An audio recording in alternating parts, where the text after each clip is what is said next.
when we talked about what is the vision and national service, I think it does not begin or should not begin at the high school level. I think it needs to go to the primary school level. Leveraging and launching our creative industries in the country. That's gotten mixed reviews. Well, I think what got mixed reviews is not the concept, but the labeling. What we do today will affect those coming after us.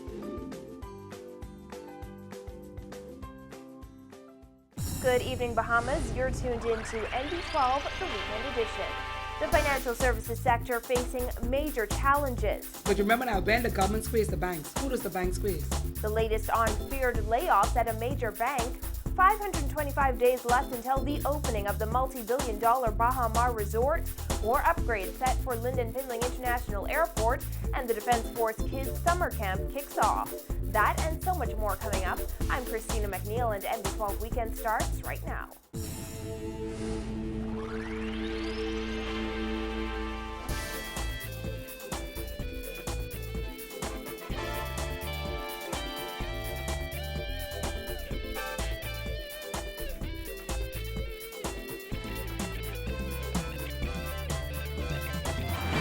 Thanks for joining us. Some of the biggest tax changes introduced at the start of the new fiscal year were imposed on the financial services industry. And while the government says there was full consultation with industry stakeholders to make sure they were prepared for the changes, the president of the Bahamas Financial Services Union thinks employees in that sector will feel the brunt of those changes. Paige McCartney tells us more in this report.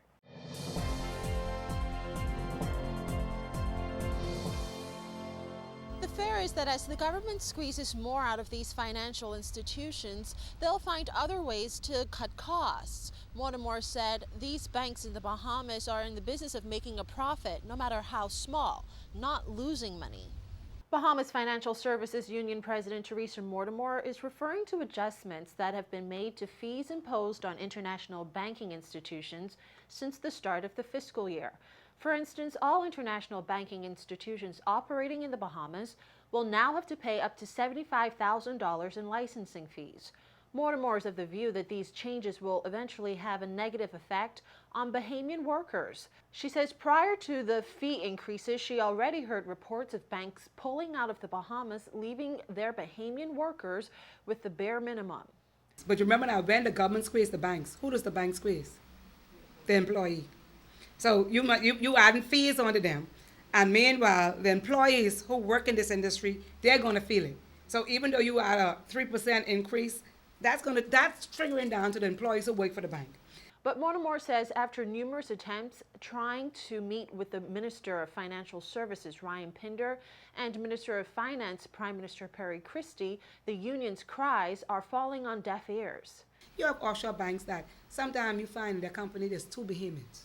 Everybody else is offshore. That's not good. You know what I mean? And you find that the couple behemoths in these offshore banks, they do all the work. But at the end of the day, the money don't belong to the behemoth society.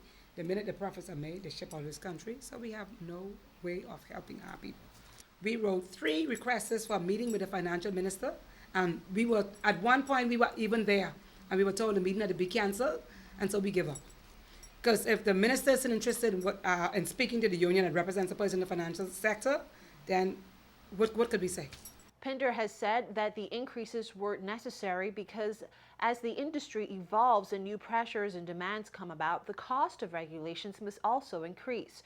He said that during consultation there was no controversy, and while stakeholders did not initially like the fee increases, they understood why they needed to happen. For NB12, I'm Paige McCartney. And speaking of job security in the financial services sector, for years now, employees at Royal Bank of Canada have feared layoffs would result from the merger between RBC and RBTT, Royal Bank of Trinidad and Tobago. Well, it appears those fears were legitimate. RBC released a statement this week confirming the company has made 7 members of its information technology department redundant as a result of technical advancements and to enhance operational efficiency. Mortimer says she has been told that at least 24 employees have been laid off from the bank, and she expects more cuts. But the BFSU president laments that there is little the union can do for RBC workers because they are not unionized. She says RBC Bahamas employees are the only ones in the region not protected by a union. But I know the staff at Royal Bank wish there was a need for the union. I wish they knew they had the union. See, we have a saying in the BFSU that it's better to have a union and not want one than to need a union and you don't have one. And that's where Royal Bank staff is right now. From the calls I'm getting and the cries I'm hearing, many of them wish there was a union. I've actually gotten calls from managers who said, listen here, what can you do to help us? And I said, it's nothing we can do unless we get your 50+1. In its statement, RBC says it is continuing to modernize and expand its operations to better serve Bahamian clients. Mortimer thinks RBC is outsourcing its technical services to other Caribbean countries. The company adds that those employees who were made redundant have the opportunity to apply for other positions in the company if they hold the requisite skills. RBC Bahamas employs more than 800 people. Well, Baha Mar will officially open in December 2014, but there's still a lot to do before then, according to Senior Vice President of External Affairs Robert Sands. A major part of preparation to open the resort includes having a skilled workforce ready to go to work. We're about 525 days from opening, 30 months behind us, 18 months to go. A tremendous amount of progress on the construction, which you can see on a daily basis. We're happy that we now have in place the general managers for the Grand Hyatt, for the Mondrian, for the Rosewoods Hotel. So that is very successful. Now we're putting the organizations together. We're working aggressively with the Ministry of Tourism and the Airport Authority on airlift to drive potential business. Sands recently accompanied a delegation to Las Vegas to get a first-hand look at some of the resorts in the sector Baha Mar will be competing directly with. That delegation included the leadership of the Bahamas Hotel Catering and Allied Workers Union, senior directors at the Department of Labor, and the head of the National Training Agency. Sands says the lessons learned on the trip were extremely valuable. This is Baha Mar Chief Marketing Officer Denise Gaudreau says the resort is being positioned as a sophisticated luxury destination in the region. It was a very beneficial and very, I think, successful trip. And I think all the stakeholders bought in to the entire concept of the need to elevate service standards in this country, and B, to put in place the necessary training to give persons the opportunity to succeed. We want Baha Mar to be the major destination in the Caribbean, so we want to bring back all the people that love the Bahamas but maybe have not visited recently because there hasn't been a lot of new things in the island. We're positioning Baha Mar as a sophisticated luxury destination resort. We obviously have 4 brands that are going to be part of the guest experience. Meanwhile, officials say occupancy at the resort is pleasing as we head into the final stretch of summer, and the feedback Baha Mar has been receiving is impressive so far. The occupancy in this part of the year has been somewhat favorable. We're in July and August. We've been fortunate that we've not had any threats of any major hurricanes at this point in time, so it's been at an acceptable rate. However, we're coming into September and October, which gives a totally different indication for the rest of the year. Oh, it's been excellent.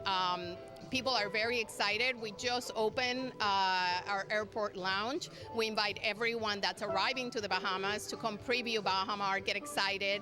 And what we obviously want them to do is to start planning for their next vacation and make that a Baha Mar vacation. Baha Mar officially opens in late 2014 in what resort executives hope will be one of the most exciting resort launches in the region. And the best is yet to come at Lynden Pinling International Airport, says Nassau Airport Development CEO Vernice Joaquin. Joaquin says the new domestic and international departures terminal is ahead of schedule and will open in October. She expects Bahamians will be pleased with the results. We are really pleased at where we are with the final stage of construction. We will be, in fact, wrapping up construction within the next 3 months, basically.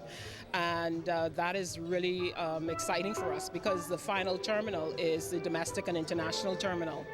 And I think of all the terminals, that one is going to be my favorite because I think what it does is it provides, first of all, an opportunity for domestic passengers and international passengers to have access to the same amenities and features, the shops and the food court, restaurants, and so on. The final phase of LPIA redevelopment will include 4 restaurants, 9 shops, 2 bars, and a lounge. Joaquin says for the first time, the terminal will provide domestic and international passengers with an experience on par with destinations in the United States. The art installations are going to be very striking as well, and so I think the colors and the actual representation of the culture, the history, the traditions of the Bahamas in that terminal will be very stark and very significant. So I think Bahamians will be very, very proud of that terminal as well. I know they have been with the first 2 terminals, but that one I think because so many Bahamians will transit through on their way to various islands. Work began on the 112,000 square foot facility in October 2012. Coming up, a push for government to introduce campaign finance laws. The DNA calls for the enactment of a campaign finance reform law that does the following. But first, a look at Tropical Storm Dorian in the Atlantic. Stay tuned.